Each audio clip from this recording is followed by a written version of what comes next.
ചരിത്രത്തിന്റെ ഏടുകളിൽ നിന്ന് പറന്നുയർന്ന ഒരു യുദ്ധവിമാനം ലോകത്തെ ഏറ്റവും വലിയ സൈനിക ശക്തിയെ സ്തബ്ധരാക്കിയിരിക്കുകയാണ്. അമേരിക്കയും ഇസ്രയേലും ഉൾപ്പെട്ട പശ്ചിമേഷ്യൻ സംഘർഷത്തിന്റെ പശ്ചാത്തലത്തിൽ കുവൈറ്റിലെ അമേരിക്കൻ സൈനിക താവളത്തിന് നേരെ ഇറാൻ നടത്തിയ ആക്രമണം സൈനിക ചരിത്രത്തിലെ തന്നെ ഏറ്റവും വലിയ വൈപരീത്യങ്ങളിൽ ഒന്നായി മാറുന്നു.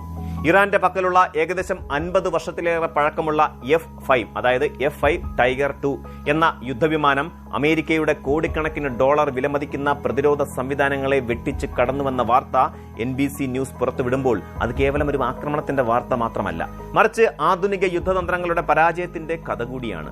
1960കളിൽ അമേരിക്കൻ നിർമ്മിത വിമാനങ്ങളായി ഇറാനിലെത്തിയ F-5 വിമാനങ്ങൾ ഇന്ന് അമേരിക്കയ്ക്ക് തന്നെ തലവേദനയാകുമെന്ന് ആരും കരുതിയിരുന്നില്ല.